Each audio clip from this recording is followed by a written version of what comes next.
दृश्य बघतो आहोत की नवनीत राणा या सुद्धा वारकऱ्यांसोबत वारीमध्ये सहभागी झालेल्या आहेत। पालखी सोहळ्यातून राणा दाम्पत्य देत आहे पालखीचा अनुभव काय?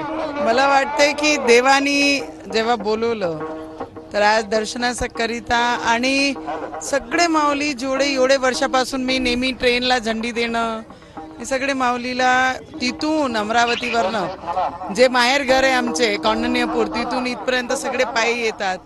तर आज आमची इच्छा होती यावर्षी आम्ही जाऊ पायी आणि दर्शन घेऊन आशीर्वाद आणि सगळ्यांच्या मनोकामना आहे। जेवढे महिला माऊली सगळे लोक येतात दर्शन करायला, त्यांचे पूर्ण मनोकामना पूर्ण झाल्या पाहिजे, शेतकऱ्यांचं जीवन सुखमय झालं पाहिजे, हे आशीर्वाद घेण्यासाठी ते आलो आहे। किती वर्षाची आपली परंपरा आहे का पहिलंच वर्ष आपलं? आम्ही आमचे अमरावतीमध्ये जेव्हाही पायी आमची दिंड्या निघतात तर त्यांच्या बरोबर मी नेहमी चालते, फुगडी खेळतो। ट्रेनमध्ये जेव्हा जेवढेही लोक माऊली लोक ट्रॅव्हलिंग करतात येतात दर्शन घ्यायला, त्यांना तिथे झंडी दाखवून त्यांचा सगळी सेवा करतो। ते गेल्या 12-13 वर्षापासून हे परंपरा आमच्या अमरावतीमध्ये, पण आज यावेळीच आम्ही स्वतः दर्शन घ्यायला आणि आशीर्वाद घ्यायला आलो आहे आणि सगळ्यांच्या मनोकामना पूर्ण झाले पाहिजे आणि शेतकरी शेतमजदूर हा सुखमय झाला पाहिजे, त्याकरिता दर्शन घ्यायला आपण आलो आहे। आता विठ्ठलाला माऊलीला काय मागणार?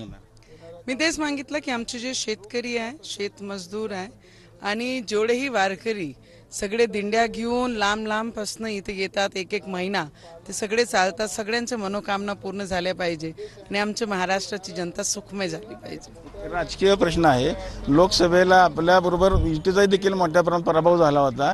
कालच्या निकालानंतर कुठेतरी वातावरण थोडं बदललंय, विधानसभेला कसं वातावरण असेल आता?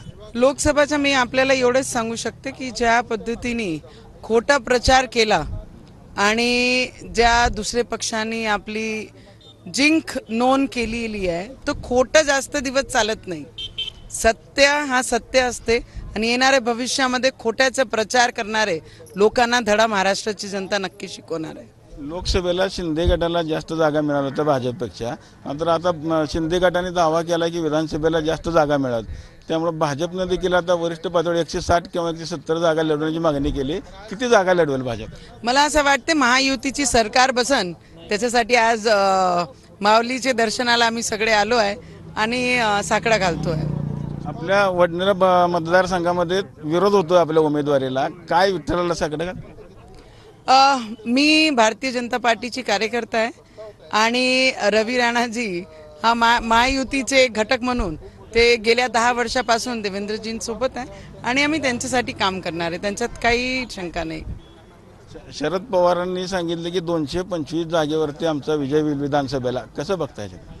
मला एवढं माहीत आहे माऊलीचा आशीर्वाद महायुतीला भेटेल आणि जे शेतकरी शेतमजदूर जे बहिणी म्हणून या महाराष्ट्रामध्ये मुख्यमंत्री ज्या पद्धतीने काम करतात, आमचे देवेंद्र दादा ज्या पद्धतीने या महाराष्ट्रामध्ये काम करताय, मला वाटतं महाराष्ट्रीय जनता नक्की त्यांना आशीर्वाद देतील आणि महायुतीची सरकार परत एकदा 2024 मध्ये महाराष्ट्रामध्ये लोकांची सेवा करण्याकरिता महाराष्ट्रामध्ये नक्की येतील।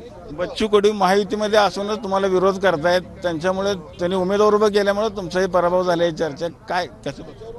मला असं वाटतं की जेव्हा मी इलेक्शन लढली तर मी स्वतःचे भरोसे इलेक्शन लढली आणि जे रिझल्ट आला, मी कुठे कमी पडली ते त्यामुळे माझा पराभव झाला। खूप संघर्ष मेहनत केली।